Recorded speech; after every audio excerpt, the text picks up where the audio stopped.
Hello and welcome to this special edition of Money, Money, Money. I'm Sumaira Abdi. This month, as India celebrates her 75th year of independence, our special focus is on personal financial freedom, how you can attain your life's goals by making sensible and sustainable financial decisions. Today, we'll focus on life insurance, one of the basic and most important pillars of any financial plan, how to declutter your requirement of risk cover. Joining in is Kirtan.shah, founder and CEO of Credence Wealth Advisors. Kirtan, thanks very much for joining in to talk about this very important topic. And, we had touched upon it a little bit last week, but now I want to go into a lot of detail. So we're talking about life insurance and, there's not just one kind, right? In fact, there are quite a few. So can you first establish the kinds of life insurance policies which are available and what are the peculiarities? I mean, what sets them apart from each other? Sumaira, thank you so much for having me on the show again. Sumaira, like you rightly identified, there are various types of life insurance that one can really look at. Primarily, or broadly speaking, there are 5 major types in which most of the investments in the insurance space happens. The first one is a term insurance, which in my opinion is the best and the only product to invest in the entire life insurance space. What is a term insurance? It's a very simple, pure vanilla risk management product, in which what happens is you pay insurance premiums for a designated tenure. And if something happens to you within that tenure, you get the sum assured or your nominee gets the sum assured. But if nothing happens to you in the designated tenure that you've selected for, then you don't get anything back. So to give you an example, let's say if we talk about somebody who's 35 years old and wants to take an insurance for up to 70, so this individual would roughly get term insurance for 25,000 rupees a year kind of a premium. So the way this product works is that you pay 25,000 a year for the next 35 years. So in total, you end up paying somewhere around 8,75,000 rupees. And if something happens to you within the period, right, your nominee receives a crore. But if nothing happens, then ideally the 8,75,000 that you paid does not come back to you. Now, typically, this is something that is not very largely recommended in the space because there is very little money for everybody in the ecosystem to make. But ideally, in my opinion, this is the best product for you to really stay invested in, because you cannot look at this product in a way saying that, I will invest 8,75,000 over the next 20 years. But if I don't, if nothing happens to me, then I don't get anything back. You don't look at it that way because you look at the leverage that you get. Let's say if something happens to you in the 5th year, ideally you've paid 25,000 into 5, 1,25,000. But if something happens to you, your nominee gets 1 crore rupees, right? So don't look at it in a mathematics saying that if nothing happens to you, you don't get anything back. So first is term insurance, in my opinion, the best product to really have in the life insurance space. Everything else, the remaining 4 that I will discuss with you, are products where there is risk management, which is insurance, plus a little bit of investment or saving, whichever way we really want to put that across. So the second category is something called as endowment. Now, what typically happens in an endowment, again, very similar, that you keep paying some premiums each year for 15 year, 20 year, depending on the product that you've selected. Of course, if something happens to you within this time frame, your nominee receives the sum assured. But if nothing happens to you at the end of the time frame, then there is a lump sum amount that typically is paid out to you, right? Now, the reason why this particular category is slightly interesting for a lot of investors is because they feel that if they invest, let's say, 1 lakh of rupee each year for another 20 years, they will receive some 40 lakh rupees as maturity. Now, there are 2 major problems, in my opinion, while you look at this category. First is you are actually investing or taking an endowment policy or any other investment policy with a thought process of risk cover, right? But in all of these other 4 categories that I'm going to talk to you about largely, you only get 10 times of the premium that you pay as sum assured. So let's say if you are paying 1 lakh of rupee as premium, typically in most cases, your sum assured is going to be only 10 lakh rupees, right? Now, of course, the question is why? Because that's how the tax rule is laid down, that if you don't have 10 times the sum assured of the premium, then this product is not tax-free, right? But now imagine if you are taking an insurance and if you're getting only 10 lakh worth of insurance, it is not going to cover you largely. That's my problem one. And problem two is that theoretically you might feel that investing ₹1 lakh each year for 20 years and then getting 40 lakhs tax-free at maturity, you do some basic mathematics and you understand that this is going to be 4.5–5% returns, right? So don't get disguised by 1 lakh becoming 40 lakhs or probably the tax-free status and stuff like that. This ideally is not a very lucrative kind of investment. Now, this is exactly what I think for the third category, which is money back. Now, in insurance, what typically happens is that you only receive money when either something happens to you in the tenure of your investment, or if nothing happens to you, then you receive something at maturity. This is the only product in the insurance space where it pays you out something periodically, right? So to give you an example, how is this product structured? You put a 1 lakh worth of premium. Some part of it goes towards risk management, which is insurance. So you will get 10 lakhs of insurance. The other goes towards savings. Now, every fifth year, some 20% of the sum assured is paid back to you. So the first fifth year, you will get 20%. Second fifth year, you will get 20%. Third fifth year, you will get 20%. And the fourth fifth year, you will get the remaining 40%. So this is the only product in which you are paid something regularly in spite of nothing happening to you, right? The fourth category is something that we call as whole life. Like the name suggests, this typically covers you for your entire life. So theoretically, it is 100 years of age. So this policy will cover you up to 100 years. So like a normal insurance, if something happens to you within these 100 years, a sum assured is paid back to your nominee. But if nothing happens to you at the end of the 100th year, there is a lump sum maturity amount that is paid back to you, right? So if you look at all of these three other categories that I spoke to you of, whole life, money back, and endowment, typically what is happening is you are getting 10 times of the premium as sum assured, and then you are getting some lump sum maturity value. Now, theoretically, it is tax-free. Yes, it is. But if you do some basic calculation, you are not going to be able to beat inflation in doing these investments. The fifth one, which is very popular again, which is Ulip. I think to a very small set of people, this may look interesting. But to the larger set of audience, I think this is again not a very investable kind of a product. What typically happens over here is the same. You invest ₹1 lakh premium. You get some money which is kept aside for your sum assured, which is 10 times, 10 lakhs, right? And the remaining is allowed to get invested. Now, this is the only product in which you are able to choose amongst various funds given to you, whether you want to do equity investing, whether you want to do hybrid, whether you want to debt. You can switch between funds. So this looks slightly interesting versus the other three categories that I spoke to you of. But in general, the cost of this product is pretty high and not, and which is why you probably might be better off doing a term insurance and an SIP separately than doing a Ulips, Sumaira. Yeah, absolutely, because the whole point or the whole objective of insurance is to provide a risk cover. You're not supposed to treat your insurance policy as an investment in any case, right? It's best to keep the two separate. So, having said that, the only one that makes sense, like you said, is the term plan, right? So let's focus on term insurance, because even over here, there are three variations, right? So within the realm of term plans, how does a person make the choice, right? Let's start with the first category, which is the term insurance with return of premium. What does this mean, and what are the peculiarities?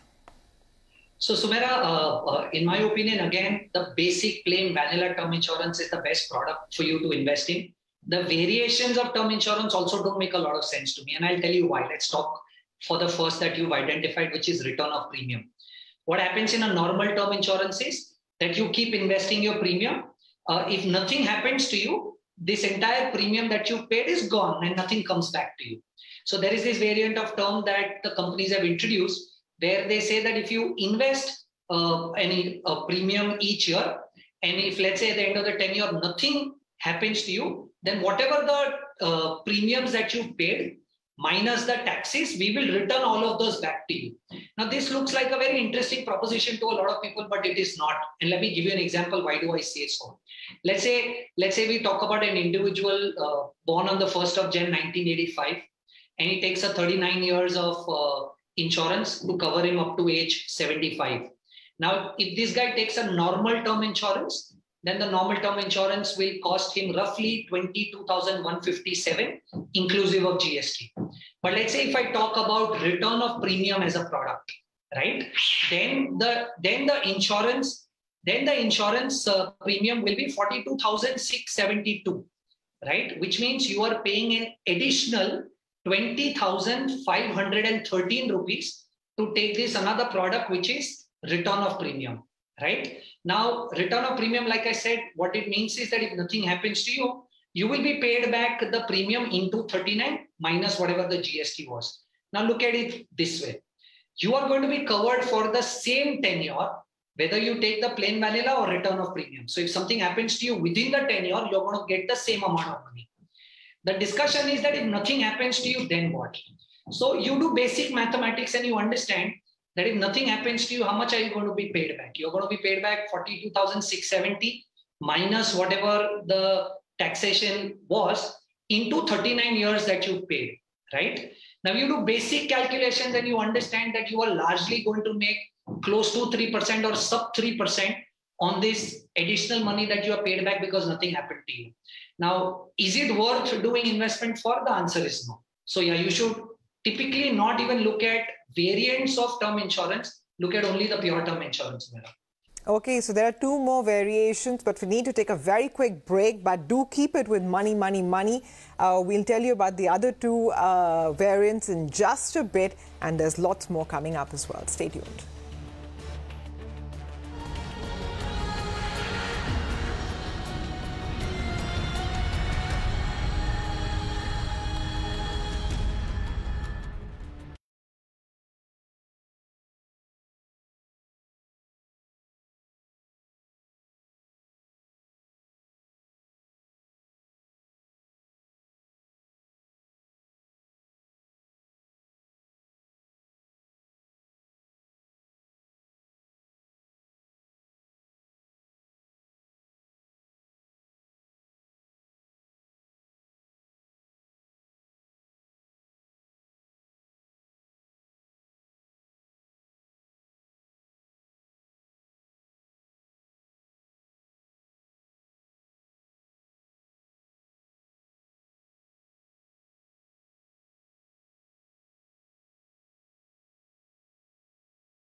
Hi, welcome back. You're watching a special edition of Money, Money, Money, where we're talking about everything that you didn't think you needed to know about life insurance. Our guest, Kirtan.shah of Credence Wealth Advisors, is with us. So we were talking about term plan earlier and the three variations that come with term plan. So we have discussed one of them. The second is a term insurance with limited pay. Kirtan, what does this mean and what kind of a person would this be suited for?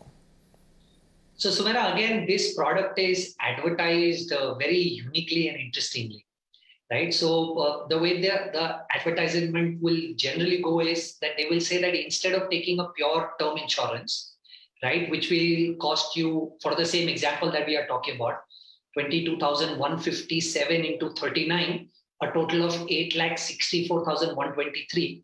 Instead of paying so much of money, why don't you pay 48,830 only for 10 years, which means you would pay 4,88,300 and you will end up saving 43% of your premium, right? So the way this is done is that they will tell you that instead of going for the pure term insurance where you will keep paying insurance for 39 years, right, which is 22,157, pay slightly higher, which is 48,830, but just pay for 10 years and we will cover you for 39 years, right? Now, this looks very interesting because you will then do simple mathematics saying that if I pay 22,157 into 39, I will end up paying 8,64,000.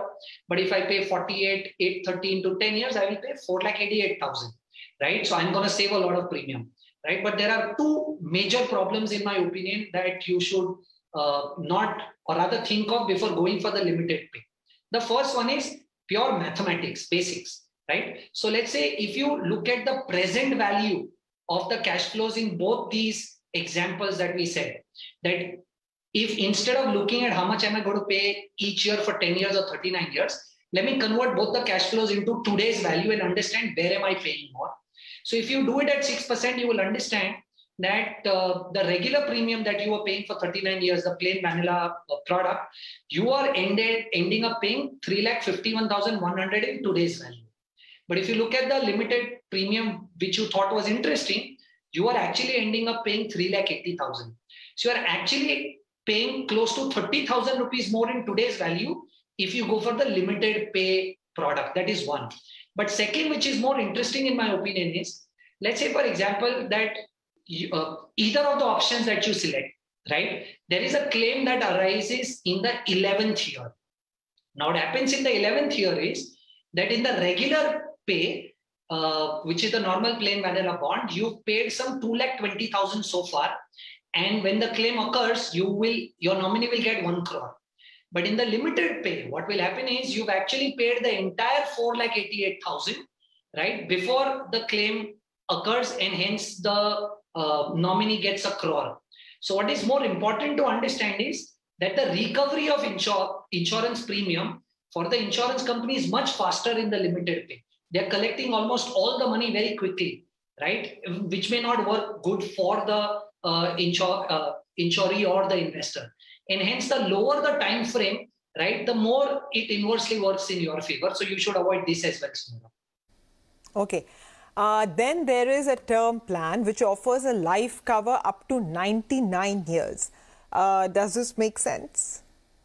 Sumera, look, while it says that it is going to cover you till 99 years, I think this is less of insurance and more of investment, right? Because definitely the claim is going to occur in 99% of the cases, right? So you have to look at it this way. Let's say a term insurance that you're going to take is going to cover you up to 75.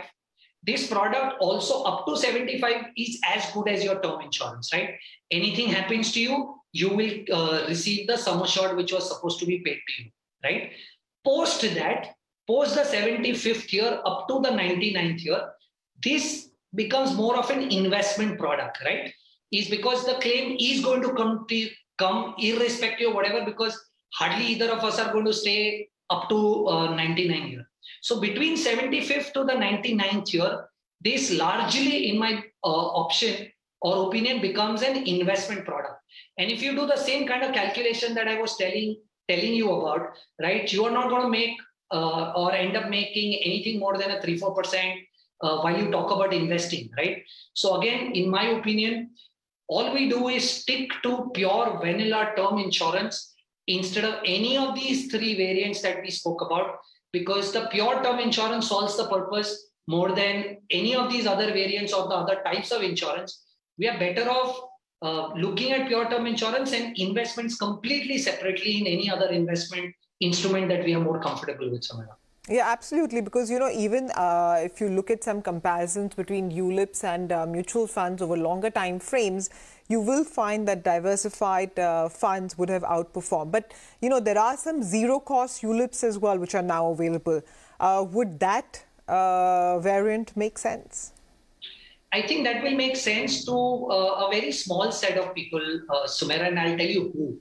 So if there are very young investors, let's say 25 or maybe up to 30, who want to invest up to 2,50,000 rupees, for them, this variant makes a lot of sense. Assumption is that the insurance ULIP fund management is going to be as good as probably, let's say, a mutual fund or an index investment would be. Why? Is because, let's say, for example, if I am somebody who's 25, 30, right, and if I don't have a term insurance, this will give me a term insurance, point one. Point two, the investment will not have any cost, right? So it is as good as a mutual fund, maybe slightly higher or lower in terms of cost. But up to 2,50,000 of premium invested, the maturity amount becomes tax-free. So this becomes interesting for this set of audience who's 25 odd years of age, wants to invest up to 2.5 lakh rupee worth of premium, right? And we are assuming that the fund performance will be very similar to an index or a mutual fund kind of performance. But for everybody else, again, this is not a very interesting proposition. And I'll tell you why. Let's say if somebody is 50, right? Or somebody already has an insurance. Now, if those set of people end up taking a ULIP, they will compulsorily have to take a term insurance, because of the 2.5 lakh rupees, some part of will go towards risk management. So first, you will end up compulsorily investing in taking insurance, which you might not need. And if your age is higher, right, then a larger sum of 2,50,000 gets deployed towards the term insurance, and a very small portion then goes towards investing. So ideally, if you're looking at investing for this 2.5 lakh rupees, it does not make sense. If you existingly have a term insurance, your age is slightly higher, right? And in both cases, probably this is definitely not a good fit. Okay, and finally, Kirtan, if somebody was to go ahead and apply for life insurance now, what are the most important factors to keep in mind? So, Sumaira, I would say that first, like I've been talking about, go only for pure term insurance plan first. Second, make sure that you make all the necessary disclosures like smoking, alcohol, if there were any diseases that you went through in the past or you currently have some. Always try and make sure that whatever your annual salary is, you have anywhere in the range of 10 times or 20 times of your annual salary as your sum assured. Now, because your salary will keep increasing, review this every 5th year.